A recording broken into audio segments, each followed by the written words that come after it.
Yes.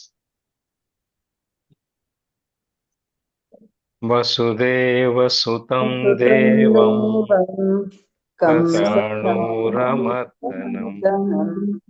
Devaki పరమానందం తం కృష్ణం వందే వందే జగద్గురుం జగద్గురుం శ్రీకృష్ణం శ్రీకృష్ణం వందే వందే జగద్గురుం. జగద్గురుం. సర్వం సర్వం శ్రీకృష్ణార్పణమస్తు.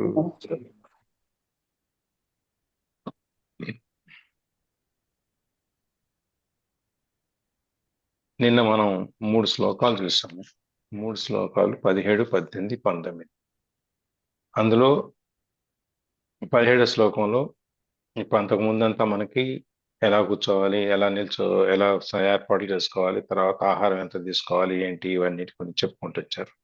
అక్కడి నుంచి ఇక్కడ మళ్ళీ ఈ విషయాలే, మితాహారం గురించి, తర్వాత మిత వ్యవహారం, మితమైనటువంటి ఈ నడక గురించి, విహారాల గురించి, కర్మల గురించి మళ్ళీ చెప్తున్నారు. ఇంకొకసారి మితమైన నిద్ర, జాగరణము ఇవన్నీ గురించి మళ్ళీ. ఎందుకంటే సమరీ ఇది మనకి మొత్తం ఈ 4 మొత్తం మొదట్లో ఉన్న ఈ 6-7 శ్లోకాల్లో ఉన్నదంతా 10వ శ్లోకం నుంచి ఇక్కడ దాకా 16 దాకా ఉన్నదానికంతా మళ్ళీ ఒకసారి చెప్తున్నారు. దాంట్లో మితమైన ఆహారం తీసుకోవాలి, తర్వాత విహారం అంటే తిరగటం అనేది మితంగా ఉండాలి. భోజనం చేసిన తర్వాత ముందు రోజు పొద్దున్నే మనం తిరగటానికి వెళ్తాం కదా, వాకింగ్ అని చెప్పి పేరు పెట్టి, దానికి మనం మితంగా చేయాలి. అంతేగాని దొరికింది కదా అని చెప్పేసి రోజు మైళ్ళ తరబడి కిలోమీటర్ల తరబడి నడిచేసి అమ్మాయి ఉస్సు అనుకుంటూ రాకూడదు. అందుకని మితంగా తిరగాలి. అది కూడా మన శరీరం ఎంతవరకు అనుమతిస్తుందో అంతవరకు తిరగాలి.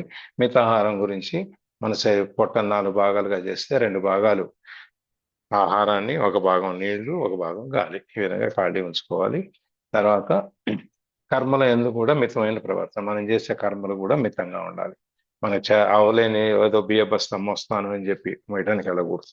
మిటానికి వెళ్ళిన తర్వాత ఏమైతే మనకి ఇబ్బంది వస్తుంది. అందుకని చెప్పి మనం ఎంతవరకు మితంగా చేయగలమో ఆ కర్మలు కూడా మన వరకు సాధ్యమైనంత వరకు అంతవరకే చేయాలి. కానీ ఎక్కువ మన ఏదో ఎవరో మెచ్చుకోవాలని చెప్పి మనం చేయకూడదు. అలాగే నిద్ర అనేది కూడా మితంగా ఉండాలి. ఎక్కువగా నిద్రపోకూడదు, అట్లాంటి పూర్తిగా మేలుకొని ఉండకూడదు. మనకి ఎంత నిద్ర అవసరమో 5 గంటల, 6 గంటల, 7 గంటల, 8 గంటల, 4 గంటల, 3 గంటల అని చెప్పి మనకి ఎంత అయితే ఉందో అంత సమయం మాత్రం మనం ఖచ్చితంగా నిద్రపోవాలి. నిద్రపోకపోతే శరీరానికి విశ్రాంతి అనేది దొరకదు. అలసట ఎక్కువైతే మనం మళ్ళీ పని చేసుకోవాలన్నా, మనం ధ్యానం చేసుకోవాలన్నా, కూర్చోవాలన్నా, చేయాలన్నా మనకి కష్టం అయిపోతుంది. అందుకని చెప్పి మనకి నిద్ర కూడా మితంగా ఉండాలి. అట్లాగే జాగరణం, మొత్తం అంతా జాగరణ. నేను రోజు మేల్కొని ఉంటాను, మేల్కొని మొత్తం అంతా చదివితే రోజు ధ్యానంలో కూర్చుంటాను మరి అంతా అంటే అది కుదరదు. పూర్తిగా నువ్వు మేల్కొని ఉండటానికి కుదరదు. పూర్తిగా మేల్కొని ఉంటే నిద్ర తక్కువ అయితే మళ్ళీ మనకి సమస్యలు వస్తాయి. అందుకని చెప్పి ఈ శ్లోకంలో 17 శ్లోకంలో మళ్ళీ ఈ సాధన చేసేవాళ్ళు ఎలా ఉండాలి, దానికి ఏ విధమైనటువంటి ఆహారము, ఆహారము, తిరగటము, నిద్ర, భోజనము ఇవన్నీ మనం ఏ విధంగా చేయాలి అని చెప్పి చెప్తూ వచ్చారు. మనం మనకి మొదటి నుంచి కూడా ఏంటంటే చిన్నప్పటి నుంచి మనకి అలవాటు చేసింది, మనకి నేర్పింది ఏంటంటే కంప్లైనింగ్ నేచర్. ప్రతి దాని మీద మనం ఒక నింద చేస్తాం, ఒక ఆరోపణ అనేటువంటి ప్రకృతి మనకి. ఏదైనా మనకు అలా అవ్వలేదు అనుకోండి, ఎంతసేపు తప్పు అవతలాడదని చెప్తాం. మనకి ఏది కష్టమైనా వచ్చినా, ఏది నష్టమైనా కూడా వెంటనే మనకి ఏ కష్టం వచ్చినా నేను కరెక్ట్గా చేశాను, అవతల తప్ప, నేను బాగానే నడుపుతున్నాను, రోడ్డు చివరి నుంచి నడుపుతున్నాను, ఆయన వాడు వచ్చి నన్ను కొట్టేశాడు అని చెప్పి. అది ఈ ఇటువంటి ఈ మన ఈ ఆలోచన ధోరణి ఏదైతే ఉందో అది, దాని గురించి కూడా ఇక్కడ మనకి 17 శ్లోకంలో ప్రస్తావిస్తారు. సాధన చేసేటప్పుడు నీకు సాధన కుదరలేదు, దాని ఫలితం రాలేదు, లేదు నువ్వు ధ్యానంలో కూర్చున్నప్పుడు నీకు ఏకాగ్రత కుదరలేదు అంటే నువ్వు ధ్యానం చేయమని చెప్పిన వాళ్ళతో ధ్యానంలో తప్పు కాదు. మనం కూర్చున్న పరిస్థితి, లేకపోతే మన ఆహార వ్యవహారము, లేకపోతే మన యొక్క ఆ చుట్టూ ఉన్న పరిసరాలు, మనం ఎన్నుకున్న స్థలము, ఏదో ఒక దాంట్లో మన శ్వాస పద్ధతి, శ్వాసక్రియో, లేకపోతే మన ప్రాణాయామ క్రియో, ఇవన్నీ ఏవైతే ఉన్నాయో వీటిలో ఎక్కడో మనం ఏదో సగమైన పొరపాటు సరిగ్గా చేయకపోతే, ఏదైనా పొరపాటు చేస్తే అప్పుడు మనకి ఈ సాధన అనే దాంట్లో ఫలితం రాకపోవచ్చు. అందుకని సాధన చేయటంలో మనం తప్పు అనేది ఏదన్నా ఉంటే మనకే కానీ అది మనం చేసే పద్ధతిలో ఉండొచ్చే కానీ అక్కడ ధ్యానంలోను ఆత్మప్రాప్తిలోను ఆత్మదర్శనంలోను లేదు అని చెప్పి మనకి 17వ శ్లోకంలో చెప్తున్నారు. ఈ యోగ సాధన అనేది సక్రమంగా చేయాలి. చేసినప్పుడు మనకి ఈ లోపాలన్నీ ఉండవు. ఏ లోపాలన్నా సక్రమంగా చేయకపోతేనే లోపాలు వస్తాయి కాబట్టి మనం దాన్ని జాగ్రత్తగా గమనిస్తూ చేయాలి అని చెప్పని మనకి ఈ శ్లోకంలో మనకి చెప్తున్నారు. ఆ విధంగా చేసినప్పుడు మనకి ఈ ధ్యానం యొక్క దుఃఖము అనేది మనకు తొలగిపోయి మన ధ్యానంలో పూర్తిగా ఆనందంలో మనం మునిగిపోతాము అని చెప్పి చెప్తున్నారు. అట్లాగే 18వ శ్లోకంలో వచ్చి మళ్ళీ ఆత్మ నిగ్రహం, మనసు నిగ్రహం, ఇంద్రియాల నిగ్రహం, వీటి గురించి మళ్ళీ ఒకసారి మనం మనసు ఇంద్రియాలు పరిపరివిధాలుగా పరిగెడుతూ ఉంటాయి కాబట్టి వీటిని మళ్ళీ మనం వెనక్కి లాక్కొస్తూ ఉండాలి. అందుకని యోగ సిద్ధి పొందే వాళ్ళకి కావాలంటే ఏం చేయాలంటే వాడు ఫస్ట్ మనకి సర్వకామన రాహిత్యం అనేది ఉండాలి. ఎటువంటి కోరికలు ఉండకూడదు. కామన అంటే కోరిక. ఎటువంటి సర్వం ఏ రకమైన కోరికలన్నీ మనం వదిలేయాలి. దాని తర్వాత మనో నిగ్రహం ఉండాలి. మనసుని నిగ్రహించుకోవాలి. మనసుని నిర్మలంగా ఉంచుకోవాలి. చిత్తశుద్ధి అనేది ఉండాలి. ఇవన్నీ ఉన్నప్పుడు మనకి ఈ ధ్యానము అనేది దానివల్ల మనకి ప్రయోజనం అనేది ఉంటుంది. అట్లాగే ఆత్మస్థితి, ఈ మూడు ఉండాలి. ఆత్మస్థితి అనేది మనం మనస్థితి అనేది నిశ్చలంగా ఉండి మన చిత్తం మనసు కదలకుండా ఒక చోట ఒక విషయం మీద ఉంటే మన ఆత్మ కూడా అదే స్థితిలో ఉంటుంది. అందుకని చెప్పి ఈ 3 రకాలు వీటిలో వాసనాక్షయము, ఎటువంటి కోరికల్లో ఏ మూనో ఎక్కడో ఏదో మిగిలిపోయి ఉండకూడదు. పూర్తిగా ఒక 100కి 200% మనము అన్ని వదిలేసి ఉండాలి. అది తర్వాత మనోనాశం అంటే మన మనసులో నుంచి ఎటువంటి ఆలోచన లేకుండా ఈ ఆలోచనలన్నింటినీ తీసేయాలి. తర్వాత ఆత్మస్థితి, మనం పూర్తిగా ఆత్మని మనం భగవంతుడు చెప్పినట్టు మనం ఈ తత్వజ్ఞానం అనే జ్ఞానాన్ని పొంది దాని నుంచి విజ్ఞానం నుంచి మనం ఆత్మస్థితికి వెళ్ళాలి. ఈ 3 అన్నమాట. ఈ మూడిట్లో మనకి చెప్పేది సమస్తమైన కోరికలను ఆశను తీసేయాలి, మనసును నిగ్రహించుకోవాలి, తర్వాత మనసును ఆత్మయందు స్థాపించుకోవాలి. ఇవన్నీ ఉన్నప్పుడు మనం మోక్షయుక్తులం అవుతాం, మోక్షాన్ని చూద్దాం. ఇందులో ఒకటి వినియుతం చిత్తం అని ప్రత్యేకంగా చెప్పారు దీంట్లో. అందుకని చిత్తము, వినియుతము, విచిత్తము అంటే మనస్సును నిగ్రహించుకోవాలంటే ఎలా అంటే యతము అంటేనే నిగ్రహించుకోవడం, స్వాధీనం ఉంచుకోవటం. దాన్ని కాకుండా మళ్ళీ నియతము అని కూడా మళ్ళీ చెప్పారు. అంటే ఇంకా విశేషంగా, ఇంకా గొప్పగా, ఇంకా గట్టిగా పట్టుకున్నాడు. మళ్ళీ వినియతము, ఇంకో వి అనే అక్షరాన్ని కూడా మళ్ళీ చేర్చారు. అంటే ఇంకా అత్యుత్తమమైన స్టేజ్, ఇంకా పై స్టేజ్. స్వాధీనము, బాగా స్వాధీనం చేసుకోవటం, ఇంకా ఎక్కువగా స్వాధీనం చేసుకోవటం. అంటే ఎక్కడా కూడా ఎటువంటి లెటప్ లేకుండా, ఎటువంటి సందు ఇవ్వకుండా పూర్తిగా మనం గాలిని కూడా మనం గుప్పిట్లో మూస్తే గాలి బయటికి పోకూడదు. అంత గట్టిగా గుప్పిట్లో మూయగలిగి ఉన్నప్పుడు, ఈ విధంగా ఉన్నప్పుడు మనకి ఆ ఈ ఇవన్నీ మనోనిగ్రహం ఇవన్నీ ఉన్నప్పుడు మనము మోక్ష ప్రాప్తికి ఇవన్నీ ఉపాయాలన్నమాట. దాని తర్వాత మనకి ఇంకోటి నిశ్చలత గురించి మాట్లాడుతున్నాం. 19వ శ్లోకంలో నిశ్చలత గురించి. అంటే నువ్వు దీపము మనము ఒక గాలి రాని ప్రదేశంలో కనుక పెట్టున్నట్టయితే దీపం కదలకుండా అలాగే ఒత్తి వెలుగుతూ ఉంటుంది జ్యోతి. అందుకని మన మనస్సు కూడా అలాగే వెలగాలి, అలాగే నిశ్చలంగా కదలకుండా ఉండాలి. అంటే మనకి ఎటువంటి అంతరాయాలు లేకపోతే మన మనసు అట్లాగటం ఇట్లాగటం అట్లాంటి ఏమి స్థలం లేకుండా, అందుకని మనకి ఏకాంతంగా కూర్చోమని చెప్పారు, ఏకాంతంగా ఒంటరిగా నువ్వు భజన చేయని చెప్పారు, నామస్మరణ. ఇవన్నీ కదలకుండా మనం కూర్చోవాలన్నమాట. ఆ మనస్సు మనకి ఎప్పుడైతే మనకి ఈ మనస్సుని తీసుకెళ్లి ఆత్మ ఎందుకు కూర్చోబెట్టి ఆత్మని మనస్సుతో మళ్ళీ మనం ప్రేరేపించి ఆత్మశుద్ధి, ఆత్మ ప్రకాశం, ఆత్మప్రాప్తి ఇవన్నీ పొందుతాము. అప్పుడు ఇది అన్నింటికి ముఖ్యంగా ఏంటంటే మనస్సు అనేది, మన ఆత్మ అనేది నిశ్చలంగా ఉండాలి, కదలకుండా ఉండాలి. ఈ కదలకుండా ఉండటం కోసం మనం సాధన చేయాలి. మనం సాధన చేసినప్పుడు ఇవన్నీ సాధ్యం అవుతాయి. సాధన చేయడానికి మన సమయం సందర్భం అనేది ఏమీ లేదు, ఎప్పుడైనా చేసుకోవచ్చు.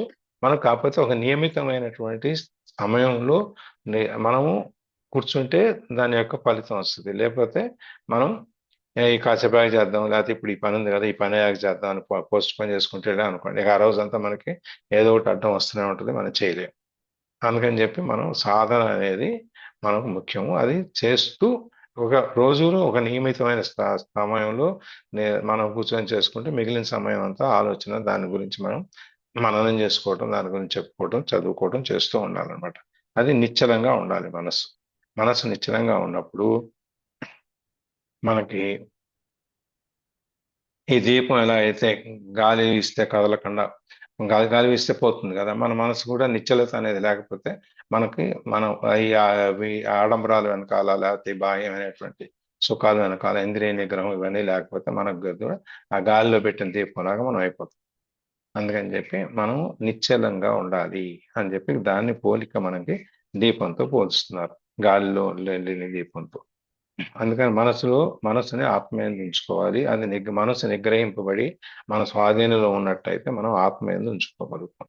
ఈ 3 శ్లోకాల్లో మనకి మళ్ళీ ఒక్కసారి ఈ శ్లోకాలన్నిట్లో కలిగి మళ్ళీ ఒకసారి మనకి విశేషంగా చెప్తున్నారు. దానికి మనం ఇవన్నీ చదవటి. ఇకపోతే ఇవాళ శ్లోకాలు చూద్దాం. 20, 21, 22, 23 ఈ 4 శ్లోకాలు కలిపి చెప్తున్నారు. ఎందుకంటే ఇది ఒకదానికొకటి విడగొట్టి చెప్తే దాని యొక్క భావము, దాని యొక్క ప్రాముఖ్యత పోతుంది. అందుకని చెప్పి స్వామి ఇక్కడ 4 శ్లోకాలు విడిగా చెప్తున్నారు. లేదా ఆయన చెప్పిన వరుస శ్లోకాలు ఈ 4టిని ఇంతకటి దాకా ఒకటి చెప్పారు, ఒక చోట 2 శ్లోకాలు కలిపి చెప్పారు. ఇక్కడ మళ్ళీ 4 శ్లోకాలు కలిపి చెప్తున్నారు. ఈ 4 శ్లోకాలు ఏంటో చూద్దాం మనం. చదవండి. 20 చదవనండి. 20 మొత్తం 4, 20 నుంచి 23 దాకా. యత్రో పరమతే చిత్తం నిరుద్ధం యోగ సేవయా యత్ర చైవాత్మనాత్మానం పశ్యన్నాత్మని తుష్యతి సుఖమాత్యంతికం యత్తత్ బుద్ధిగ్రాహ్యమతీంద్రియం వేత్తి యత్ర న చైవాయం స్థితశ్చలతి తత్వతః యం లబ్ధ్వా చాపరం లాభం మన్యతే నాధికం తతః యస్మిన్ స్థితో న దుఃఖేన గురుణాపి విచాల్యతే తం విద్యుద్దుఃఖ సంయోగ వియోగం యోగ సంజ్ఞితం స నిశ్చయేన యోక్తవ్యో యోగో నిర్విణ్ణ చేతసా సంకల్ప ప్రభవాన్ కామాన్. అంతే ఎక్కడ దాకా? 24 అండి, 23 అండి. 23 వరకు. సరే. ఈ 4 శ్లోకాలు కలిపి ఎందుకు చెప్పారు? ఇలాతే మనకి ఇక్కడ చెప్పేవాళ్ళు, ఈ పుస్తకం రాసిన వాళ్ళు కానీ, మన గీత చెప్పేవాళ్ళు కానీ, ఈ 4 శ్లోకాలని కలిపి ఎందుకు వర్గీకరించారు అంటే ఒకదాన్ని వదిలి చెప్పడం కొంచెం కంటిన్యూటీ దెబ్బతింటుంది అనమాట. అందుకోసం అని చెప్పి 4టిలోనూ ఒకే అర్థాన్ని కొంచెం విపులంగా చెప్పుకుంటూ వచ్చారు. దాని తర్వాత ఒకటి ఎలా ఉండాలి అని చెప్పేసి అని. అందుకని ఈ 4 కలిపి చదివి మనకి గీతలో ఇచ్చినట్టు ఈ 4కి కలిపి అర్థము, 4కి కలిపి తాత్పర్యము, వ్యాఖ్య అన్ని కలిపి 4కి కలిపే ఉన్నాయి, విడిగా లేదు. అది మనం ఇప్పుడు దీనికి అర్థాలు ఏంటో చూద్దాం. ప్రతి పదానికి. యోగ సేవయ, యోగాభ్యాసము చేత నిరుద్ధం నిగ్రహింపబడిన విషయముల నుండి తిప్పబడిన చిత్తం మనస్సు ఎత్ర ఎచట ఉపరమతే శాంతిని పొందుచున్నదో ఎత్ర చ ఎచట ఆత్మన పరిశుద్ధమైన మనస్సు చేత ఆత్మను స్వస్వరూపమును పశ్యన్ చూచుచు అనుభవించుచు ఆత్మన్యేవ తనయందే తుష్యతి ఆనందమును పొందును ఎత్ర ఎచట స్థిరముగానున్న అయం ఈ యోగి యత్ ఏది తతింద్రియం ఇంద్రియములకు గోచరము కానిదియో బుద్ధిగ్రాహ్యం బుద్ధిచే ప్రజ్ఞచే గ్రహింపబడనిదియో అత్యంతికంచ అంతము లేనిదో తత్సుఖం ఆ సుఖమును వేత్తి తెలుసుకొనుచున్నాడు చ మరియు తత్వత సానుభవము నుండి నైవ చలతి ఏమాత్రము చలింపడో యం దేనిని లబ్ధ్వా పొందిన పిమ్మట అపరం ఇతరమైన లాభమును తత అంతకంటే అధికం ఎక్కువగా, నమన్యతే తలంపడు, యస్మిన్ దేని యందు, స్థితః ఉన్నవాడై, గురునా గొప్పదైన, దుఃఖేన అపి అంటే దుఃఖము చేయనైనను, నవిచాల్యతే చలింప చేయబడడు, దుఃఖ సంయోగ వియోగం దుఃఖ సంబంధమైన ఏమీ లేనట్టి తం దానిని, యోగ సంజితం ధ్యాన యోగమని పేరు గలదానిగా, విద్య ఎరగవలెను, సంయోగ ఆ ధ్యాన యోగము, అనిర్విణ్ణ చేతస కలత చెందని దుఃఖపడని విసుగునందని మనసుచే, నిశ్చయైన పట్టుదలతో యోక్తవ్య పొందదగినది. 4 శ్లోకాలకి అర్థం ఇది, ఒక్కొక్క పదానికి ఏమని అర్థం అనేది. అంటే తాత్పర్యం ఏంటంటే, యోగాభ్యాసం చేత నిగ్రహింపబడిన మనస్సు ఎచట పరమశాంతిని పొందును, ఎచట పరిశుద్ధమైన మనస్సు ఆత్మను సందర్శించుచు అనుభవించుచు యోగి తన యందే ఆనందమును పడైచుండును, ఎచటనున్నవాడై యోగి ఇంద్రియములకు గోచరము కానిదియు, నిర్మల బుద్ధిచే గ్రహింపబడినదియు, అంతము లేనిదియు నవ్వు సుఖమును అనుభవించుచుండును, మరియు స్వానుభవము నుండి ఏమాత్రము చలింపకుండును, దేనిని పొందిన పిమ్మట ఇతరమగు ఏ లాభమును అంతకంటే గొప్పదానిగా తలంపుకుండును, దేని యందున్నవాడై మహత్తర దుఃఖముచే కూడా చలింపకుండును, దుఃఖ సంబంధమైన లేశమైనను లేని అట్టి స్థితినే యోగము, ఆత్మైక్యము, ఆత్మ సాక్షాత్కారము అని ఎరుగవలెను. అట్టి ఆత్మ సాక్షాత్కార రూపయోగము దుఃఖముచే కలతనుందని ధీర మనసుచే పట్టుదలతో సాధింపదగి ఉన్నది.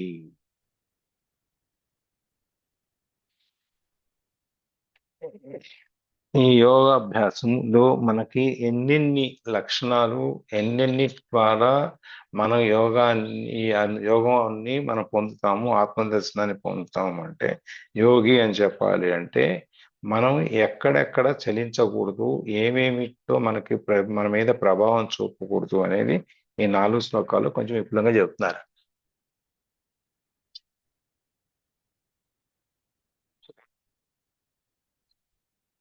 ఈ యోగం అనేది మనం ఆత్మని, మన మనస్సుని ఆత్మయందు కలిపి అక్కడి నుంచి ఆత్మని ప్రేరేపించి మనం ఆత్మ ప్రకాశం పొందటం అనేది చెప్పారు ఇంతకు ముందంతా. అది అంటే ఏంటి? ఈ ఆత్మని తీసుకెళ్ళి మనము ఎక్కడ కలుపుతున్నాం? లోపల ఉన్న ఈ ఆత్మని తీసుకెళ్ళి మనం ఎక్కడ కలుపుతున్నాం? ఆత్మని మనం పైకి బ్రహ్మంతో కలుపుతున్నాం కదా.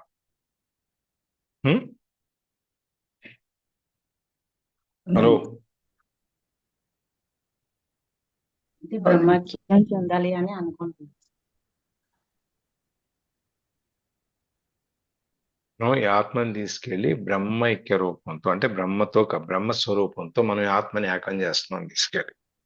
అట్లాగే దానికి ఈ ధ్యానం వలన మనకి ఆత్మ అనేది మన కళ్ళ ముందు సాక్షాత్కరిస్తుంది. జీవ బ్రహ్మైక స్వరూపము, ఆత్మ సాక్షాత్కారము రెండు ఈ ధ్యానం వల్ల జరుగుతున్నాయి అని చెప్పి మనకి ఇంతకుముందు ఈ శ్లోకాలన్నింటిలో కూడా ధ్యానంలో ఆత్మ సంయోగన యోగము అని చెప్పి అధ్యాయానికి మనం ధ్యానంలో మనని కూర్చోబెట్టి ఈ ధ్యానం యొక్క ప్రాముఖ్యత, దీనివల్ల మనం ఆత్మని ప్రేరేపించటం, ఆత్మని మనం దర్శించుకోవటం, ఆత్మ ప్రాప్తించుకోవటం, ఆత్మ పొందటం, ఆత్మను దర్శించుకోవటం, ఆత్మను తీసుకెళ్ళి మనము ఈ మోక్ష సాధనతో దీనికోసం అని చెప్పి మనం ఆత్మను తీసుకెళ్ళి భగవంతుడి యొక్క రూపంతో అనుసంధానం చేయటం, ఇవన్నీ మనకు చెప్పుకుంటూ వచ్చారు. అందుకని ఇక్కడ కూడా మళ్ళీ ఒకసారి ఈ ఆత్మకు సంబంధించి ఎలా ఉంటుంది అంటే, ఈ 4 శ్లోకాల్లో ఈ ధ్యాన యోగము యొక్క మహిమ ఏంటి అనేది మనకి 4 శ్లోకాలు చెప్తున్నారు. ఈ ధ్యాన యోగంలో మనస్సు మనకి ఎక్కడ ఉంటుంది? ఈ 4 శ్లోకాలు చెప్పినట్టు మనం ఈ ధ్యానం చేసినప్పుడు మన మనసును ఎక్కడ పెట్టాను? తీసుకెళ్ళి మన యొక్క ఆత్మ లోపల పెట్టాం. కాబట్టి మనసు ఆత్మతో సంయోగం అయినప్పుడు, కలిసినప్పుడు, దాంతో ఏకమైనప్పుడు మనకి ఈ పరమశాంతిని, సుఖాన్ని పొందుతుంది. పరమశాంతి అంటే మామూలుగా మనం విశ్రాంతి తీసుకొని అమ్మాయి తిరిగి వచ్చాము, నాకు కొంచెం అలసటగా ఉంది అన్ని సోఫాలో పడుకుని ఫ్యాన్ వేసుకుని లేకపోతే ఏసీ వేసుకుని బెడ్రూమ్లోనూ పడుకుని తీసేది కాదు. ఈ సుఖం అనేది, విశ్రాంతి అనేది, పరమశాంతి అంటే మనము ఆత్మని తీసుకెళ్ళి మనం బ్రహ్మైక్య రూపంలో బ్రహ్మస్వరూపంలో మనం కలిపేసినప్పుడు మనకి ఎటువంటి వికారాలు వైరాగ్యం ఇవన్నీ ఏమీ లేకుండా, మానసికమైనటువంటి ప్రలోభాలు కూడా ఏమీ లేకుండా మన మనసు నిర్మలంగా శుద్ధంగా ఉండి మనం అక్కడికి వెళ్తాం.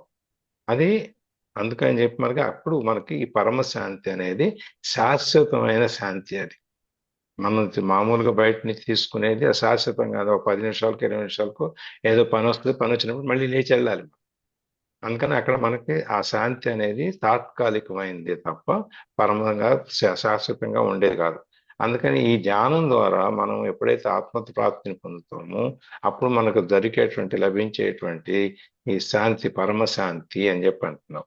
దాంతోపాటు సుఖాన్ని, మనం సుఖము అంటే ఈ కారులో తిరగటమో లేకపోతే మంచి ఇదివరకు వాటర్ బెడ్స్ అని వచ్చి, నీకు ఐడియా ఉందో లేదు,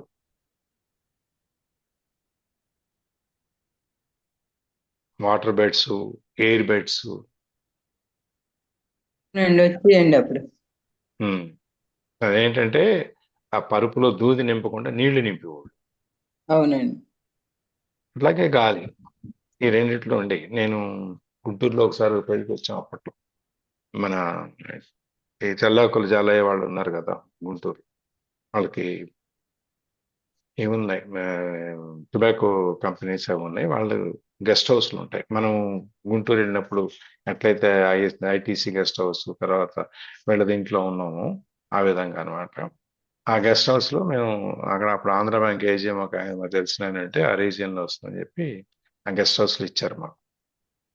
అది దాంట్లో వాటర్ బెడ్, ఇటు కూర్చుంటే ఇది ఇడిపోద్ది, ఇటు కూర్చుంటే ఇది ఇడిపోద్ది, లేకపోతే లోపలికి మునిగిపోద్ది. ఆ విధంగా అనమాట. అట్లా సుఖవంతమైన ఇవన్నీ రకరకాల సుఖాలన్నీ మనకి మనం ఇప్పుడు మన స్థాయిలో మనం చూసేవి ఒక్క విధమే, ఒక లెవెల్ వరకే మనం చూస్తున్నాం. కానీ ఇంకా ఇంకా పైకి వెళ్తే మనకు తెలియనిటువంటిది, మనం ఊహించినటువంటివి కూడా మనకి ఉన్నాయన్నమాట. ఆ సుఖాలన్నీ కూడా మనం ఏ సుఖాలైతే మనం అనుభవించాలి, అమెరికాలో ఉంటేనో లేకపోతే కెనడాలో ఉంటేనో లేకపోతే ఇంకెక్కడ ఉంటేనో ఇంత బాగుంటుంది అంత బాగుంటుంది, ఇవన్నీ మనకి కూడా ఇక్కడ కూడా హైదరాబాద్లోనే మనకు కూడా తెలియని, మన కంటి కానటువంటివి చాలా రకాలైనటువంటి ఆ, విశేషాలు మనకి ఈ సుఖాలకి ఉన్నాయన్నమాట. ఈవెన్ ఒక హోటల్ ఉంది ఇక్కడ, కారు లిఫ్ట్ లోకి తీసుకెళ్తాయి, కార్తో సహా లిఫ్ట్ లోకి వెళ్ళిపోవచ్చు. అది ఆ 7 ఫ్లోర్స్ పైకి తీసుకెళ్ళిపోద్ది కార్. తీసుకెళ్ళిపోయి అక్కడ కారు దిగిన తర్వాత మనం మళ్ళీ కిందకు వచ్చి కారు పార్కింగ్ లోకి వెళ్ళిపోద్ది. మామూలుగా ఏం చేస్తాం, మనం కారు దిగిన తర్వాత లిఫ్ట్ లో ఎక్కేసి పైకి వెళ్తాం కదా.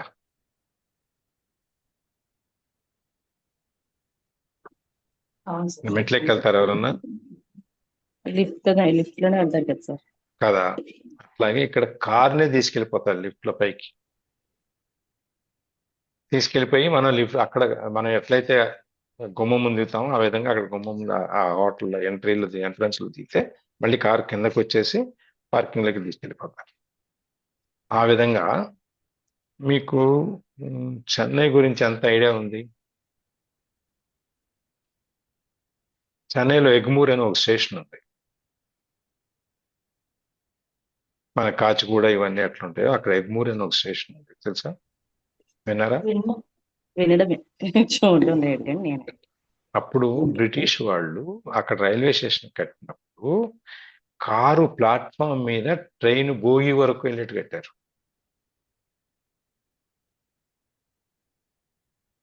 మనం కారు ఎక్కడ పెడతాం, స్టేషన్ బయట పెట్టి సామాన్ వేసుకుని లోపలికి వెళ్తాం కదా, అలా కాకుండా కరెక్ట్ గా మన భోగి వరకు కారుని తీసుకెళ్ళిపోవచ్చు అన్నమాట. అక్కడ సామాన్ తింటేసి భోగిలు ఎక్కుతాం, కారు మళ్ళీ బయటకు వెళ్ళిపోవచ్చు. ఆ విధంగా ఈవెన్ మేము 85, 86 అనుకుంటాం, మేము సదరన్ యాత్రకి వెళ్ళినప్పుడు ఈ స్టేషన్ లో మేము కూడా మా కారు కూడా డైరెక్ట్ గా ప్లాట్ఫామ్ మీద ఆ భోగి దాకా వెళ్ళి క్యాబ్ లో అది దింపేసి వాడు వెళ్ళిపోయాడు. అది చూసాం. అందుకని ఈ విధంగా ఈ సుఖాలు అనేవి ఒక పరిమితి ఏమి ఉండదు వీటికి.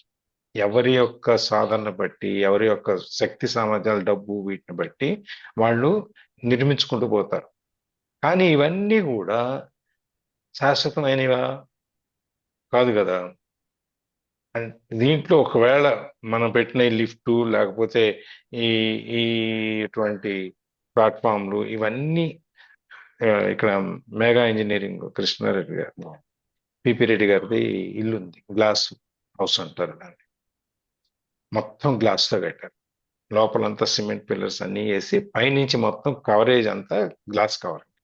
3 అంతస్తుల బిల్డింగ్ కొండ మీద, ఇంకా చిన్న గుట్ట మీద కట్టారు. ఆ గుట్ట మీదకి వెళ్ళాలంటే కారు మళ్ళీ లిఫ్ట్ లో పైకి వెళ్ళాల్సిందే. ఈ లోపల ఒకసారి లోపలికి వెళ్ళిపోతే మొత్తం గ్లాస్ డోర్, మొత్తం అంతా గ్లాస్ కవరేజ్ అనమాట. పైకి గ్లాస్ హౌస్ అంటారు దాన్ని.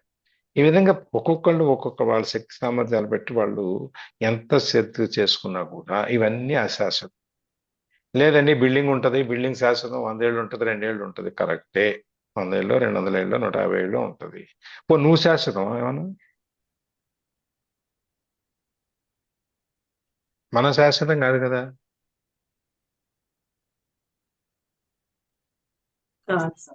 జస్ట్ కాబట్టి మండుతరము ఉమ్, అంతే కదా సార్. మనం శాశ్వతం కాదు కదా సార్. అది దేనికి గ్యారెంటీ లేదు. ఇంకా వాటికి ఇంటికే గ్యారెంటీ ఉంటుంది ఇన్ని సంవత్సరాలని, మనకు ఉండదు కదా సార్. లేదు. అందుకని చెప్పి ఇవన్నీ కూడా అశాశ్వతమైనవి, తాత్కాలికమైనవి. తాత్కాలికం అంటే 2 నిమిషాలు, 10 నిమిషాలు, అరగంట ఒక్కొక్కపోవచ్చు, 2 ఏళ్ళు, 3 ఏళ్ళు, 10 ఏళ్ళు, 10. ఈ లోపల ఇంకా ఇంతకంటే టెక్నాలజీ పెరిగి ఇంతకంటే గొప్పగా కట్టేవాడు వస్తే అది దానికి గొప్ప అయిపోద్ది.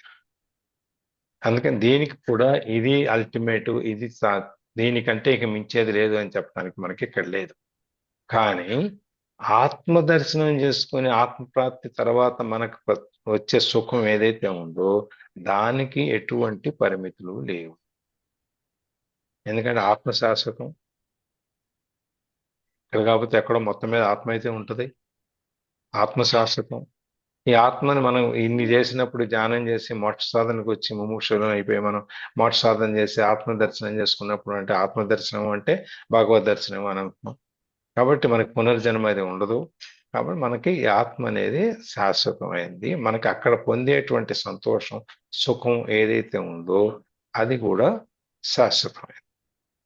అందుకని మనం ఈ ధ్యానం ద్వారా పోయింది ఇవన్నీ. కాబట్టి మనం ఇవన్నీ దీనివల్ల మనం ఇది మన జీవిత లక్ష్యం. ఇట్లాంటి ఆత్మని మనం పొంది ఆ శాంతిని, సుఖాన్ని పొందాలి అనేది.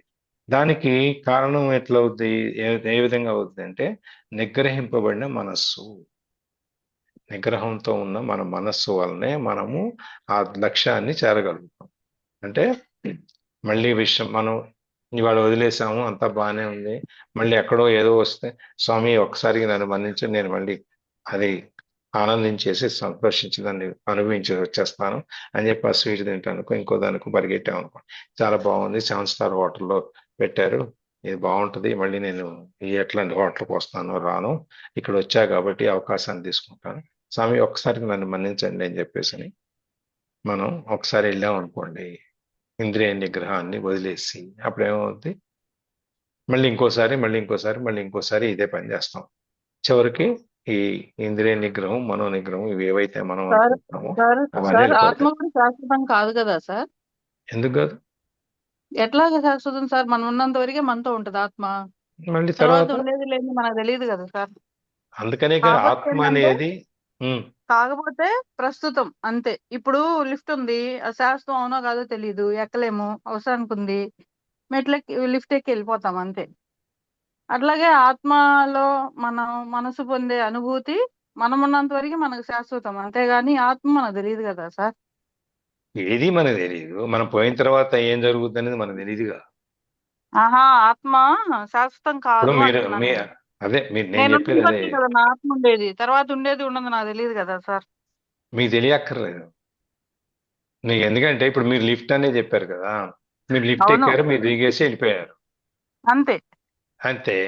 తర్వాత ఇంకొకరు అంతే. ఎక్కుతారు కదా, ఎక్కుతారో లేకపోతే లిఫ్ట్ ఆగిపోతుంది, అది మనకు తెలియదు. కానీ నేను ఆగిపోతే మళ్ళీ ఏమంటున్నానంటే రిపేర్, ఆగిపోతే మళ్ళీ రిపేర్ ప్రస్తుతం చేస్తారు కదా.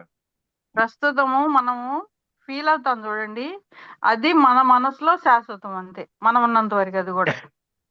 అందుకని ఆత్మ అనేది కాలదు, ఆత్మ అనేది తడవదు, ఆత్మ అనేది దానికి ఏమీ లేదు.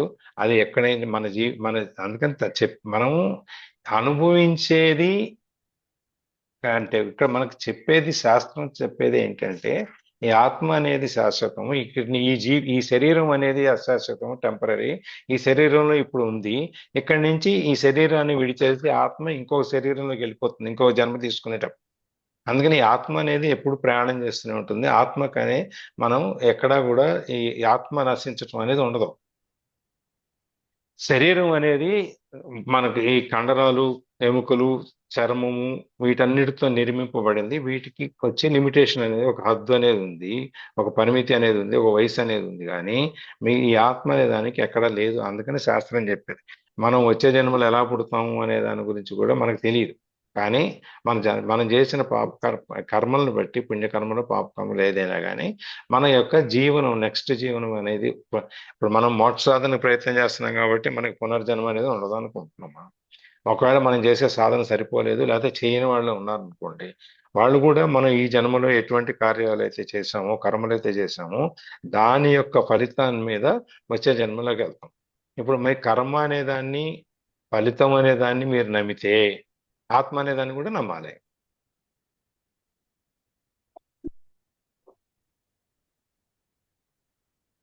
మీ కర్మను నమ్ముతున్నారు కదా.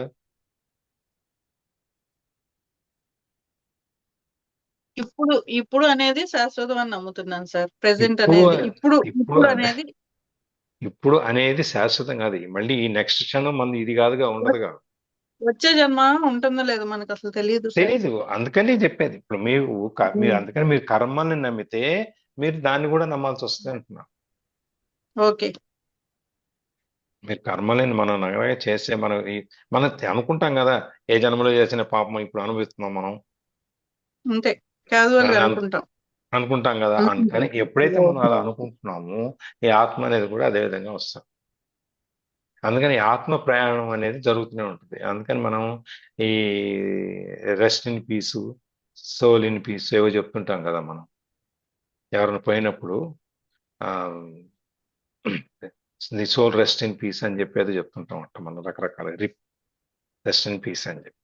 అది మన దాంట్లో మనకు ఆత్మ అనేది సజీవంగానే ఉంటుంది, ఎప్పుడు ఉంటుంది. ఈ శరీరం నుంచి ఇంకో శరీరంలోకి, ఇంకో దానికి ప్రయాణం చేస్తూ ఉంటుంది. కాబట్టి మనకు అలా చెప్పకూడదు అని చెప్పి మనకు ఒక సిద్ధాంతం ఉంది. ఈ ఆత్మని మనం ఈ శరీరం వదిలేసిందే కానీ ఆత్మ వదిలేయలేదు అని చెప్పి మనకు సిద్ధాంతం ఉంది. అందుకని చెప్పి శరీరం వదిలేసాం కాబట్టి ఆయన ఈ మోక్ష ఏదో స్వర్గంలో ఉండాలని, లేకపోతే ఇక్కడ వైకుంఠంలో ఉండాలని, శివైక్యమని, బ్రహ్మైక్యమని, విష్ణుైక్యమని, ఏవో నారాయణైక్యమని, ఇవన్నీ రకరకాల పేర్లతో మనం చెప్తూ ఉంటాం. అందుకని ఇక్కడ ఈ సుఖము అనేది ఎప్పుడైతే మనం ఆత్మ అనే దాన్ని, నీ మనసు అనేది ఒప్పుకుంటారు కదా. మనసు అనేది ఒప్పుకున్నప్పుడు ఈ మనస్సుని కేంద్రీకరించడం అనేది కూడా ఒప్పుకోవాలి కదా. మనసును కేంద్రీకరించినప్పుడు నేను ఏంటి అనేది నాలోకి నేను తిరిగి చూసుకున్నప్పుడు లోపలికి నేను అంటే ఏంటో తెలుస్తుంది. నేను అనేది ఈ శరీరం కాదు, నేను అనేది ఇంకేదో లోపల ఉంది, ఆ లోపల ఉన్న దాన్ని నేను తెలుసుకోవాలి అనే కదా ప్రయత్నం అంతా. అలా కాదు, ఇదంతా నేను బయటకు కనపడే రూపమే నేను, ఈ స్వరూపమే నేను, ఈ బట్టలు, ఈ వేషధారణ, ఇవన్నీ అదే నేను అనుకుంటే నీకు ఈ తాత్కాలికమైనటువంటి సుఖాలు, లేకపోతే తాత్కాలికమైనటువంటి విషయాలు, మనసు శాంతి, ఇవన్నీ ఏవైతే ఉన్నాయో అవి తాత్కాలికంగానే ఉంటాయి కానీ శాశ్వతంగా ఉండవు. నువ్వు ఈ బాహ్యమైనటువంటి ఇప్పుడు మనం చెప్పుకున్నాం ఇంతకుముందు సినిమా తెర గురించి. సినిమా హాల్లో తెర ఉంది, మనం స్టార్ట్ చేయకముందు వెళ్తే ఏముంటది అక్కడ? తెల్లటి తెర కనిపిస్తుంది. అంతే కదా. ఎదురుకు ఏం చేసేవాళ్ళు, స్క్రీన్ వేసేసేవాళ్ళు బయట. తర్వాత సినిమా మొదలు పెట్టేటప్పుడు స్క్రీన్ అంతా పక్క జరిపేస్తే తెల్లటి తెర కనపడేది. దాని వెనకాల ఏముందా చూస్తే మేము వెళ్ళి చూసేవాళ్ళం. ఆ స్పీకర్స్ ఉంటాయి అప్పుడు. ఇప్పుడు అన్ని మారిపోయింది టెక్నాలజీ అంతా. అప్పట్లో ఆ తెర వెనక్కి వెళ్ళి చూస్తే స్పీకర్స్ ఉంటాయి. పెద్ద స్టాండ్ పెట్టి స్పీకర్లు పెట్టి ఉంటాయి. దాంట్లో నుంచే సౌండ్ వస్తుంది మనకి. దాని తర్వాత మెల్లమెల్లగా స్పీకర్లు పెట్టడం, తర్వాత డాల్బీ అని అదని ఇదని మొత్తం పైనంతా అయింది అంటే టెక్నాలజీ పెరుగుతున్న కొద్దిగా, సాంకేతికత అనేది పెరుగుతున్న కొద్దిగా అవన్నీ మారిపోయినాయి. ఇప్పుడు మనం ఒకసారి సినిమా మొదలైంది అంటే తెర కనిపిస్తుందా మనకి?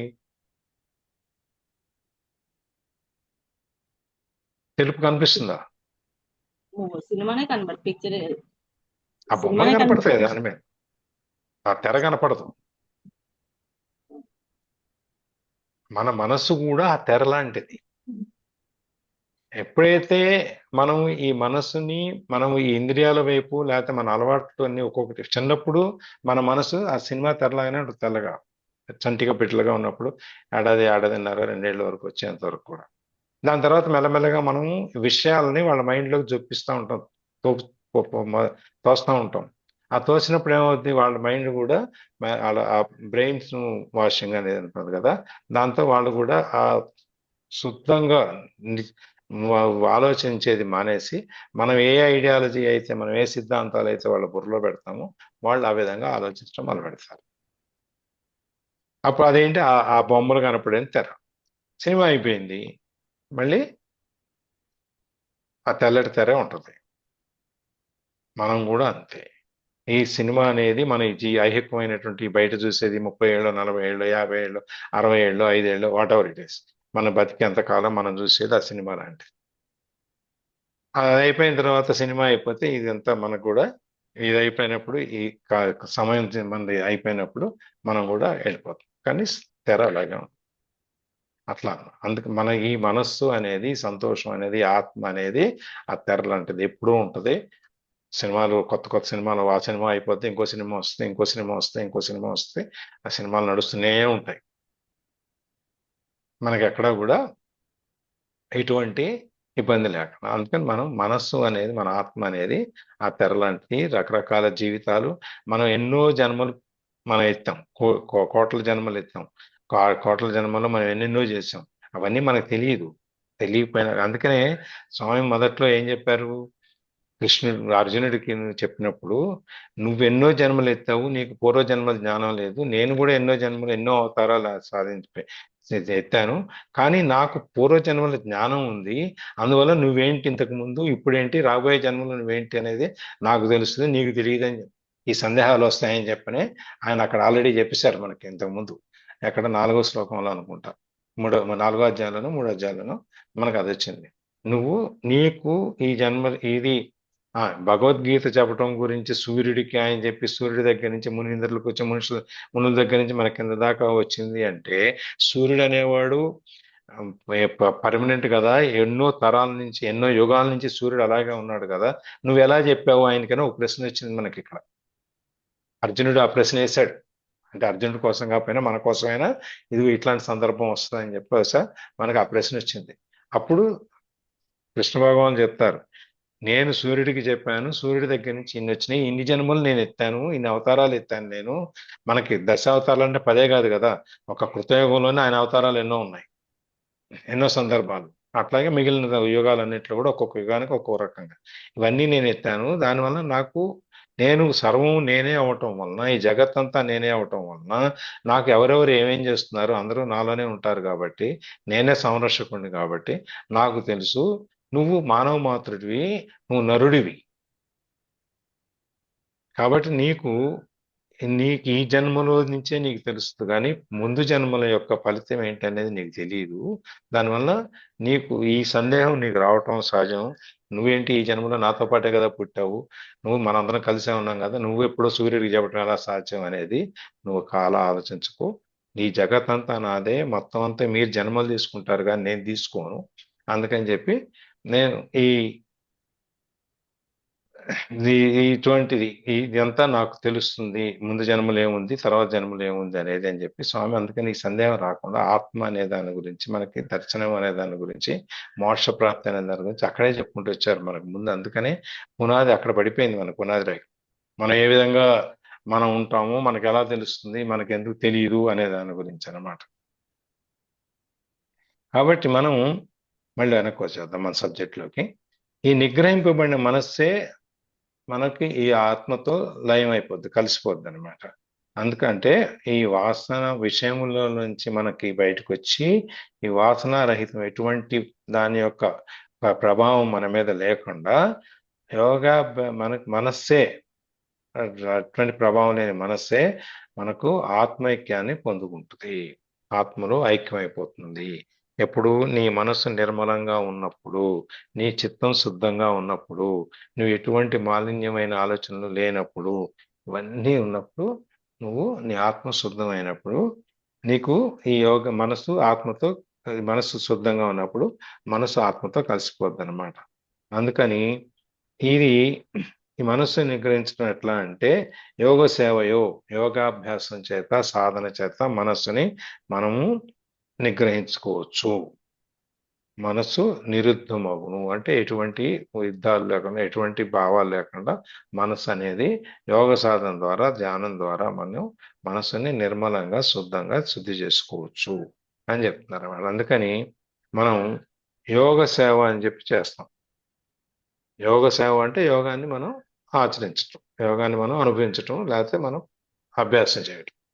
మన అందరూ మామూలుగా ఎవరేం చేస్తారు, అందరూ ఏం చేస్తారు, విషయ సేవ అనేది చేస్తారు.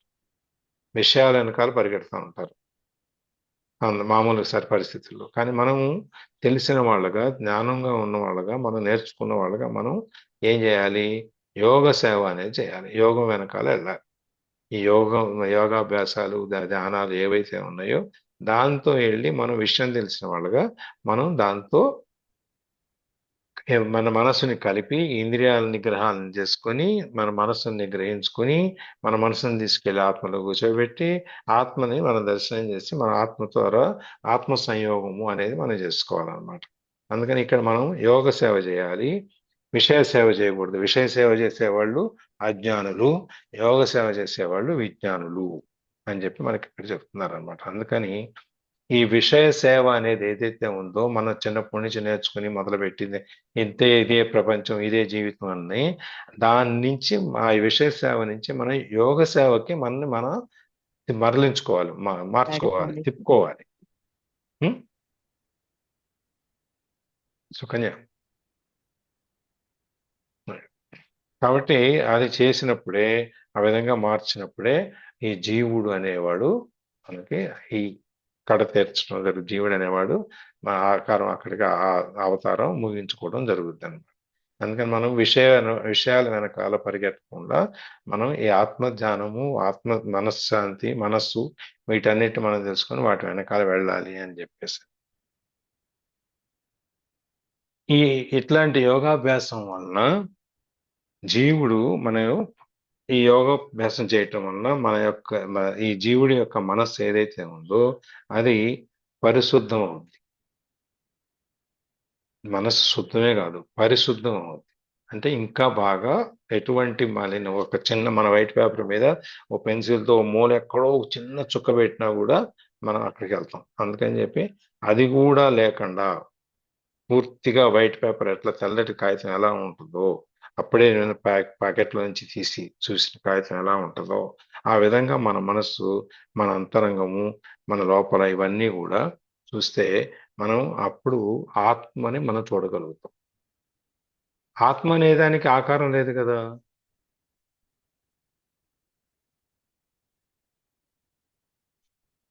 ఆత్మకు ఆకారం ఉందా?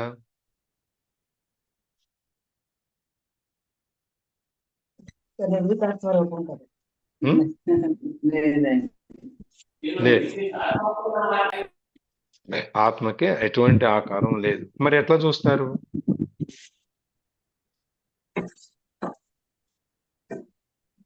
అందుకని ఇక్కడ పశ్యన్ అని చెప్పి ఒక పదం వాడారు ఈ శ్లోకంలో. అంటే దాన్ని ఏంటంటే ఆత్మ అనే వస్తువు పరోక్షం కాదు, ప్రత్యక్షంగానే చూడవచ్చు అని చెప్పాను. అంటే ప్రత్యక్షంగానే చూడటం అంటే అదే చెప్తారా, నాకు అదే అత్తారింటికి దారే సినిమాలో నువ్వు ఎందుకురా మా షేర్లు కొనుక్కున్నావు అంటే నాకు ఆనందం వస్తుంది అంటే, ఆనందం ఎక్కడుందో చూపించాను ఒక క్వశ్చన్ వస్తుంది. ఆనందాన్ని మనం చూపించగలమా?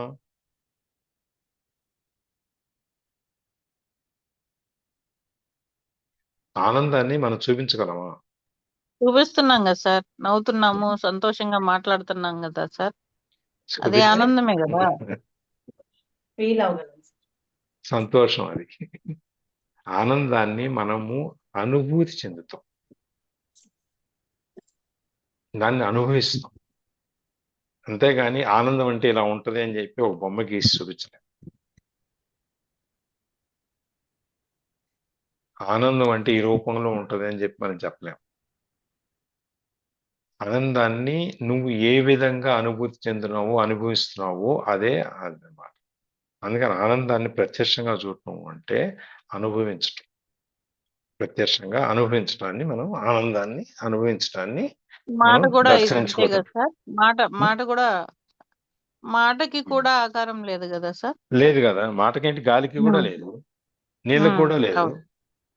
నీటిగా ఓకే, ఆకారం ఎక్కడుంది? మీరు ఏ గిన్నెలో పోస్తే ఆ గిన్నె షేప్ కానీ తీసుకుంటుంది. నీరు కనిపిస్తుంది కదా సార్. కనిపిస్తుంది. ఏ రంగు ఉంది చెప్పండి? గాలి కనపడదు కదా, మాట గాలి కనపడదు కదా. కనపడదు. స్పర్శతో అనుభవిస్తాం కాబట్టి గాలి. నీటికి రంగేముంది? ఎందులో పోస్తే ఎర్ర పాత్రలో పోస్తే ఎర్ర రంగులు కనిపిస్తాయి, తెల్ల పాత్రలో పోస్తే తెల్ల రంగులు కనిపిస్తాయి. ఈ నీరు ఈ రంగులో ఉంటది అని చెప్పి మనం ఎక్కడని చెప్పాలమా? పసుపు కలిపితే పసుపు రంగులో వస్తాయి, కుంకుమ కలిపితే కుంకుమ రంగులో వస్తుంది, సింధూరం కలిపితే సింధూరం రంగులో వస్తాయి.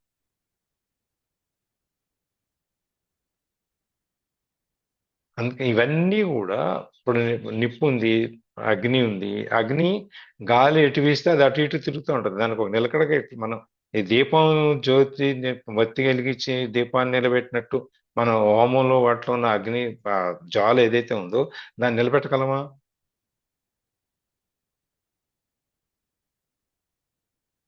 అందుకే ఇవన్నిటికి కూడా ఇప్పుడు ఆకాశం ఉంది, దానికి ఒక రూపం ఏముంది? మనకు కనపడేది ఏంటి? అన్ని వాయువులు, రకరకాలైన వాయువులన్నీ ఒక పద్ధతిగా చేరి ఒక చోట చేరటం వల్ల ఇది ఆకాశం అని మనం అనుకుంటున్నాం.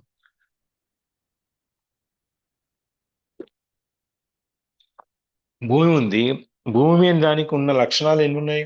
ఎన్ని రకాల భూములు ఉన్నాయి? నల్లరేగడి అంటాం, ఎర్రరేగడి అంటాం, పర్ర అంటాము, వరి పొలం అంటాం. ఎన్నో రకాలైనటువంటి భూమి లక్షణాలు చాలా ఉన్నాయి. ప్రతిదాన్ని కూడా మనము ఇది అని ఇతిమిద్దంగా మనం చెప్పేదాన్ని, మనం ఒక నిర్వచనం చెప్పి దాన్ని చేసేదాన్ని అంతవరకే. మనం సృష్టించిన దానికైతే మనం చెప్పగలం. మనం కనుక్కున్న దానికి ఇదిగో ఇది ఉంది, కంప్యూటర్ ఉంది, ల్యాప్టాప్ ఉంది, ఈ ల్యాప్టాప్లో దీనికి ఇవన్నీ మా ఫీచర్స్ ఉన్నాయి, ఇన్ని లక్షణాలు ఉన్నాయి, ఇవి ఇన్ని పనులు చేయగలదు, దీనికి చెప్పగలం. ఇప్పుడు మన ఫోన్లు ఉన్నాయి, ఫోన్లో ఎన్నో రకాల ఫీచర్స్ ఉన్నాయి, మనం అన్నీ వాడుతున్నామా? వాడట్లేదు సార్. మనకి తెలియదు కాబట్టి వాడట్లేదు. ఎంతవరకు తెలుసో అంతవరకే వాడుకుంటున్నాం. అంతే అంతే సార్, అంతే. అది అట్లాగే ఈ జీవితం కానీ ఆత్మ కానీ ఏదైనా అనంగా మనకి ఎంత తెలుసో అంతవరకే మనం అనుభవించగలుగుతున్నాం. 5వ సంవత్సరం వయసులో ఉన్నప్పుడే ప్రహ్లాదుడు మరి అంత భక్తుడైనప్పుడు మరి వాళ్ళ నాన్న కాలేదు కదా.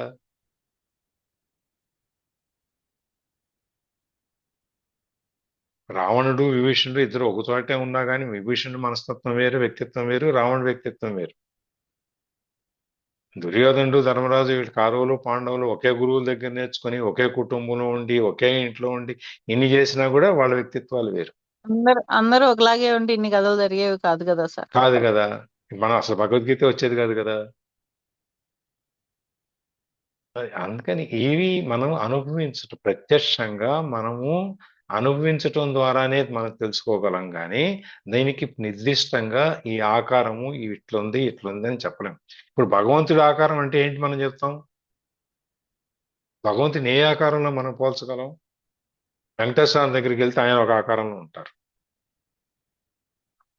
త్రివేంద్రం వెళ్తే అనంతపద్మనాభ స్వామి ఆయన ఒక ఆకారంలో ఉంటారు. శ్రీరంగం వెళ్తే అక్కడ రంగడు ఒక ఆకారంలో ఉంటారు. పండరీపురం వెళ్తే ఆయన ఒక ఆకారంలో ఉంటారు. ఇవన్నీ విష్ణు స్వరూపాలే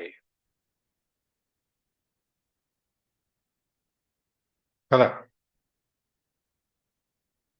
ఇది భగవంతుడు నిర్దిష్టమైన రూపంలో ఇలాగే అందుకని అదేమి ఓ మై గాడ్ తెలుగులో వెంకటేష్ పవన్ కళ్యాణ్ సినిమా సినిమా కూడా వచ్చింది. మీరే చెప్పండి, కథ కూడా మీరే చెప్పండి.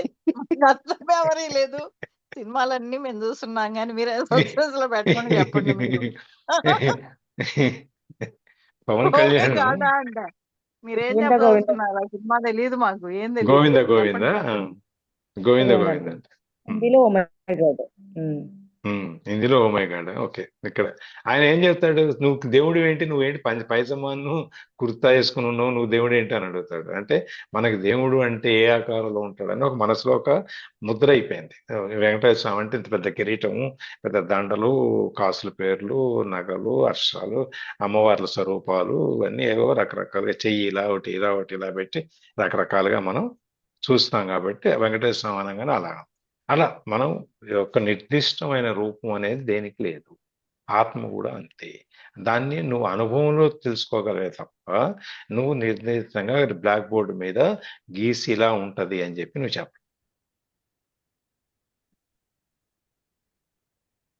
అందుకని ఆత్మను చూడొచ్చా అంటే చూడొచ్చు. ఎట్లా చూడొచ్చు అంటే అనుభవం ద్వారా. నువ్వు మన వస్తువును చూసినట్టుగా నువ్వు చూడలేవు. అందుకని ఇది అద్వయ ఆత్మస్థితి అంటాం. అద్వయ అంటే పోలిక లేనిది, సమానం కానిది ఒక స్థితి. దేనికి కూడా ఈ ఆత్మని, ఈ ఆనందాన్ని మనం ఈ ఆత్మస్థితి అనే దాన్ని మనం దేంతో కూడా పోల్చలేము, కలపలేము అని చెప్పానమాట. అందుకని దీన్ని చూడటం అనేది దృశ్యమైన విషయాలు, ఈ ఫిజికల్ ఆబ్జెక్ట్స్ ఏవైతే ఉన్నాయో వాటిని చూసినట్టు మనం ఈ ఆనందాన్ని, ఆత్మ అనే దాన్ని మనం చూడలేము కానీ అనుభవించవచ్చు. గాలి ఎట్లయితే మనకి చేతికి స్పర్శ తగులుతుందో అనుభవిస్తాము, అలాగే ఇక్కడ కూడా ఆత్మను కూడా మనం అనుభవించవచ్చు అని చెప్పి చెప్తున్నారు. ఆత్మను దర్శించుకోవడానికి ఎవరు దర్శించుకోగలరు ఆత్మని అంటే మనసు శుద్ధంగా ఉన్న వాళ్ళు మాత్రమే ఆత్మను దర్శించుకోగలరు. ఎవరు అంటే వాళ్ళు ఆత్మను దర్శించుకోవడం కుదరదు. ఎందుకంటే ఇది మన లోపలే ఉంటది. మన లోపల నుంచి మనం బయటికి తీయాలి. మన లోపల నుంచి మనం బయటికి తీయాలంటే మన లోపల చూసుకోగలగాలి, అంతర్ముఖం అవ్వాలి. అయినప్పుడే మనకి ఈ ఆత్మ అనేది మనసు అనేది కనిపిస్తుంది. మనసు కనిపించినప్పుడే ఆత్మ కనిపిస్తుంది. శుద్ధమైన మనసు ఉండాలి అని చెప్పి చెబుతున్నారు అన్నమాట. ఆత్మను దర్శించడానికి ప్రపంచంలో ఉన్న ఏ వస్తువు కూడా మనకు ఉపయోగపడదు. మనం చూసాం, బంగారము, మట్టి, రాళ్ళు, ఇవన్నీ చూసాం కదా. మనకు 3 రకాలైన వస్తువులు చెప్పారు కదా, మట్టి, రాయి, బంగారం, మూడిట్లో. మన పూజకి ఏం ఉపయోగపడతాయి? మట్టి ఉపయోగపడుతుందా? ఉపయోగపడదు. రాయి ఉపయోగపడుతుందా? కొబ్బరికాయ కొట్టడానికి ఉపయోగపడుతుంది తప్ప పూజకి ఉపయోగపడదు. బంగారము అంతే. మన పూజకు ఉపయోగపడేది ఏంటి? మన మనశ్శాంతి. మనం ఎంతసేపు మనసుని అక్కడ కేంద్రీకరించగలం, ఏకాగ్రత. ఇవి మనకు పూజకు ఉపయోగపడేది. అంతేగాని మట్టి, రాయి, బంగారం ఏవి ఉపయోగపడవు. అందుకని అవన్నీ ముందు చెప్పి వచ్చేసారు. మన మానసికంగా మనం ఏంటి అనేది, ఎలా ఉండాలి అనేది మనం తయారు చేస్తారు. అందుకని ఇక్కడ ప్రపంచంలో ఉన్న ఏ వస్తువు కూడా మనకి ఈ మనశ్శాంతిని, అనుభవాన్ని పొందటానికి, ఆత్మస్థితిని పొందటానికి ఏది ఉపయోగపడదు. మన యొక్క శుద్ధమైన మనసే మనకి దీనికి ఉపయోగపడుతుంది. మనలో నుంచి మనం దీన్ని చూసుకోగని మనమెంతటా మనమే చేసుకోవాలి కానీ మనకి ఇంకెక్కడి నుంచి కూడా ఎటువంటి సహాయం కూడా రాదు.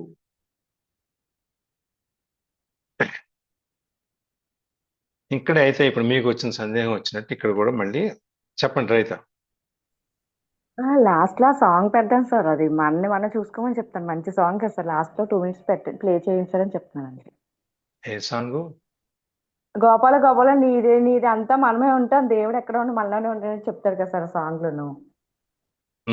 మీరు చెప్పేది రిలేటెడ్ కదా, ఆ సాంగ్ లాస్ట్ లో ప్లే చేయించాలని చెప్తానండి. అది ఇప్పుడు ఎక్కడ లొకేట్ చేయాలి నేను? మన వాట్సాప్ లో పంపించండి సార్. పంపారా? పంపించేసి ప్లే చేద్దాం. ఇదిగో ఈ పారాగ్రాఫ్ అయ్యాక వెళ్దాం. ఎందుకంటే ఇది నేను అసలు ఇవాళ ఇంతవరకు ఇవాళ అవుద్దని తెలుసు నాకు, కానీ ఇంకా 2 రోజులు పెట్టేట్టుంది. చూద్దాం. సరే, ఇప్పుడు ఇంతకీ ఆత్మ ఎక్కడుంది, భగవంతుడు ఎక్కడున్నాడు అనేది మళ్ళీ ఇంకో ప్రశ్న.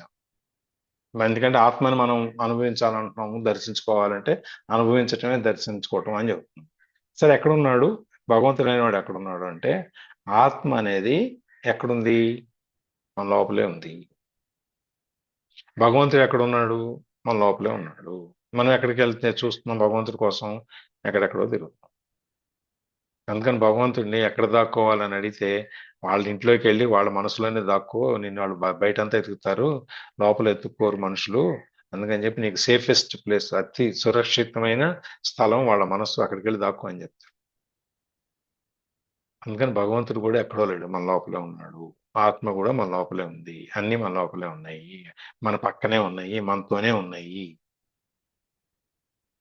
దీన్ని మనం చేయాల్సింది ఏంటంటే వెతుక్కోవటం. నువ్వు ఒక వస్తువు పోతే ఏదో సంకలో పెట్టుకొని సంతాంతా ఎత్తుకున్నట్టు అంటారు చూసారా? మన లోపల ఉన్న మనసు ఆత్మని, మన లోపల ఉన్న దైవ స్వరూపాన్ని తెలుసుకోవటం కోసం మనం ఎక్కడెక్కడో వెతుకుతున్నాం, మనం ఎక్కడెక్కడో తిరుగుతున్నాం దానికోసం. ఆ గుడి పవర్ఫుల్ అంట, ఈ గుడి పవర్ఫుల్ అంట, అక్కడ అమ్మవారు పవర్ఫుల్, ఇక్కడ స్వామి పవర్ఫుల్, ఇక్కడికి వెళ్తే మన పనులన్నీ అవుతాయి, మనకు అనుగ్రహం వస్తుంది, స్వామి మనకి కోరికలన్నీ తీరుస్తారు. అక్కడ ఉపవాసం చేస్తే, లేకపోతే ఇక్కడ 9 నిద్రలు చేస్తే, అక్కడ 6 నిద్రలు చేస్తే, ఇవన్నిటి వెనకాల మనం పాకులాడతాం. ఎందుకు? ఈ విషయ వాంఛలు అనేది మనకి తగ్గలేదు కాబట్టి, ఈ వాంఛలు అనేదాన్ని, కోరికలు అనేదాన్ని, కామన అనేదాన్ని తీర్చుకోవటం కోసం మనం రకరకాల పరిసరాలు, మనం యాత్రలు అనే పేరు పెట్టి తిరుగుతాం.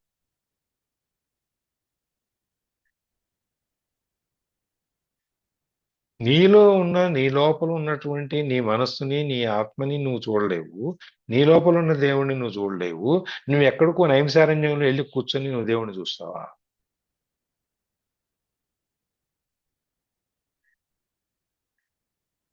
కాదు సార్, అంతా తిరిగి వచ్చి మన మనసులోనే దేవుడు ఉన్నాడు అని కనుక్కోవడానికి తిరిగి వస్తాం సార్.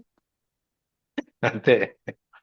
అది అందుకని భగవంతుడు కూడా మన లోపలే ఉన్నాడు, మన లోపల ఎత్తుక్కుంటే చాలు అనేది, ఈ విషయం అనేది కనుక తెలిస్తే మన సాధకులు, మనకు ధైర్యం వస్తే, ఓ భగవంతుడు మన లోపలే ఉన్నాడు, మనతోనే ఉన్నాడు, మన పక్కనే ఉన్నాడు, అందుకని మనం ధైర్యంగా మన యోగా ధ్యానంలో కూర్చోవచ్చు, ఆయనే వచ్చి కాదు కూర్చుంటాడు సార్, అని. ఈ మాటలు పైకి పెద్దగా ఎక్కడ అనొద్దు. మన మనసులో మనమే అనుకుందాం. బయటికి వెళ్ళి అంటే కోటేశ్వరరావు గారికి ఏమైంది అనుకుంటారు, బయట అనకండి. ఎందుకు? మనం ఇది యూట్యూబ్ లోనే పెడుతున్నాం, ఇంకా మన కంట్రోల్ ఏముంది? పబ్లిక్ వ్యూ కోసం పెడుతున్నాం. కాబట్టి ఆత్మ తనలో లోపల కనుక్కుంటే సంభవించే ప్రయత్నం ఏంటి, దానివల్ల ప్రయోజనం ఏంటి? సరే, ఇవన్నీ బాగానే ఉంది. ఆత్మ కనుక్కున్నందువల్ల, నువ్వు తెలుసుకున్నందువల్ల నీకు వచ్చే ఉపయోగం ఏంటి? లాభం మీద ఉండాలి కదా. మనకు లాభం లేకుండా మనం ఏం చేయం కదా. అదేంటి అంటే తుష్యతి, మహదానందము. తుష్యతి అంటే ఫస్ట్ శ్లోకంలో ఆఖరి పదం అంటుంటాడు. ఫస్ట్ 20వ శ్లోకంలో ఆఖరి పదం తుష్యతి. ఇప్పటి వరకు ఒక శ్లోకమే చెప్పుకుంటున్నాం. ఈ తుష్యతి అనేది అంటే మహదానందమును అనుభవిస్తున్నాడు అని చెప్పి. ఇదే ప్రయోజనము, మనకు వచ్చే ప్రయోజనం. ఇంత ధ్యానం చేసినందువల్ల, ఆత్మని నువ్వు పొందిన వల్ల, చూసినందువల్ల నీకు వచ్చే ప్రయోజనం ఏంటంటే మహదానందము. అమితమైనటువంటి గొప్ప ఆనందాన్ని మనం పొందుతాము. ఈ ఆనందం అనేది మనకి ఏ మామిడి పండు తింటేనో, లేకపోతే ఏ బంగారం కొనుక్కుంటేనో వచ్చే ఆనందానికి దీనికి సంబంధం లేదు. అక్కడ అది తాత్కాలికము. 2 నిమిషాలు, 10 నిమిషాలు, 10 మందికి చెప్పుకునేంత వరకు, మా ఆయన నాకు కొన్నాడు, లేకపోతే మేము కొనుక్కొచ్చుకున్నాము ఇదని చెప్పి నలుగురికి చూపించుకునేంత వరకు పనికొస్తుంది. ఇవాళ రేపు అది కూడా పోయింది. చూపించుకుంటే అవతల వాళ్ళు ఏమి ఈర్ష్యపడతారు, వాళ్ళు ఏమంటారు, వీళ్ళు బాగా సంపాదిస్తున్నారు అనుకుంటారు. చూపించకపోతే పర్వాలేదు, ఏదైనా ఫంక్షన్ పెట్టుకున్నప్పుడు అప్పుడే చూస్తారులే అని చెప్పాను. ఇదివరకు చీరలు కొనుక్కొచ్చుకుంటే ఇరుగు పొరుగు అందరినీ పిలిచి చూపించుకునేవాళ్ళు. అక్క, వదిన, ఇదిగో అత్త, మామ అని చెప్పి పిలిచి చూపించుకునేవాడు. ఇప్పుడు అది కూడా పోయింది.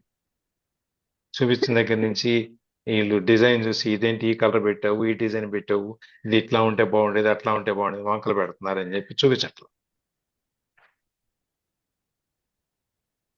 ఏదోరికి చూపించుకునేవాళ్ళు కదా. చూపించుకునే వాళ్ళు షాపింగ్కి వెళ్ళేటప్పుడు కూడా పక్కన వాళ్ళని తీసుకెళ్ళటం, కొంచెం మంచి సెలక్షన్ వచ్చిన సార్ అప్పుడు వాళ్ళని. ఎప్పుడన్నా ఓసారి, సంవత్సరానికి ఓసారి 2 సార్లు కాబట్టి తీసుకెళ్లేవాళ్ళు పెళ్లికి, పేరంటానికి. ఇప్పుడు ప్రతిరోజు బజార్కి వెళ్ళేసి కొనుక్కునేది ఎన్నిసార్లు తీసుకుని వెళ్తారు సార్ జనాల్ని? ఎన్నిసార్లు చూపిస్తారు పిలిచి. అందుకని ఇవన్నీ ఆ డెలివరీ మనకి బాయ్ రోజు ప్యాకెట్లు ఇస్తా ఉంటాడు. అంతే. అవన్నీ గుమ్మంలో కాబట్టి ఓపెన్ చేసి అందరికి డిస్ప్లే ఈ పెడతారు పాపం. అది అయిపోయింది. ఇన్స్టాలోనో లేకపోతే ఫేస్బుక్ లోనో పెట్టేస్తే అందరూ చూసేస్తారు ఇప్పుడు. అవును. ఇది దానివల్ల మనకు వచ్చే ప్రయోజనం ఏంటంటే ఈ మహదానందం అనేది ఈ అల్పమైనటువంటి పనికిరాని చిన్న చిన్న సుఖాల కోసం వెతికి విసిగి వేసారి ఇవన్నీ చేసి చివరికి మనలోనే ఉంది అని చెప్పి మనం అంతర్ముఖులమయ్యి ఆ మనుషుడు ఈ పరమానందాన్ని కనుక్కొని ధన్యుడు అవుతున్నాడు అని చెప్పేది 20వ శ్లోకం ఇక్కడ కంప్లీట్ అవుద్ది. ఇవాళ ఇక్కడ ఆపుదాము, ఇంకా చాలా ఉంది. ఇంకా ఇందులోనే ఇంకా 2 పేజీలు 3 పేజీలు ఉంది. ఇంకా 3 పేజీలు సార్ ఉంది. Thank you sir. ఏంటి ఆపినందుక? అంత ఓపిక ఎలా లేదు. అయినా రోజు చెప్పినందుకు తీసుకోవచ్చు, ఆపినందుకు తీసుకోవచ్చు. ఇప్పటిదాకా మనం క్లాస్ వినింది ఏంటి? నెగిటివ్ గా అసలు మనం అనుకోవచ్చునా? ఉమ్, మరి వినింది సరే. ఏంటి? ఉమ్, అందుకే ఈ వినింది మంచి రోజు విషయాలు పెంచుకోండానే చెప్పారు వింటున్నాం అని సార్ మనం. చెప్పి అందరు సరే. గుళ్ళకి వెళ్ళటం మానేసి మనకి మనం నెత్తి మీద మన లోపల కొబ్బరికాయలు ఇంట్లో కాదు కూర్చొని కాదు గు- కాదు గు- ఉమ్, తీర్థయాత్రలు అన్ని చేసి అన్ని చోట్ల తిరిగి వచ్చి సార్ కోటేశ్వరరావు సార్ ప్రశాంతంగా ఇప్పుడు కూర్చొని ఇప్పుడు చదువుతున్నారు. ముందు చెప్పాలి. ఎక్కడికి వెళ్ళక ముందు. ఉన్నాయా రేపు మళ్ళీ 28 నుంచి మళ్ళీ యాత్రలు ఉన్నాయి. మళ్ళీ యాత్రలకు వెళ్తున్నాం గట్టిగా 29 నుంచి. అయితే మీరు గుడ్ చెప్పేది ఏంటి మార్నింగ్. చేసేది ఏంటి మరి అయితే? ఉమ్, ఒక పెద్ద మనిషి వచ్చింది, ఆమెను పట్టించుకోలేదంట. అవును చూసా. సో క్లోజింగ్ ప్రేయర్ చేద్దాం.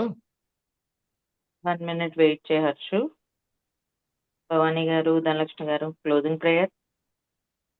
చెప్తానండి. ఉమ్, సాంగ్ ప్లే చేద్దామా సార్? టైం సరిపోతాం తర్వాత ఇంకా. పెడదాం, ఇది లలిత ఏ అయిపోయింది. సాంగ్ రా? ఏ సాంగ్ లైట్ ఎలగలా మాకు? పెడతాం. క్లోజింగ్ ప్రేయర్ అండి సార్. ఉమ్, యోగేశం చిదానందం వాసుదేవం రజప్రియం ధర్మ సంస్థాపకం వీరం కృష్ణం వందే జగద్గురుం శ్రీకృష్ణం వందే వందే జగద్గురుం సర్వం శ్రీకృష్ణార్పణమస్తు. థ్యాంక్ యూ మా. థ్యాంక్ యూ అండి. Thank you. రికార్డింగ్ ఆపేస్తాను.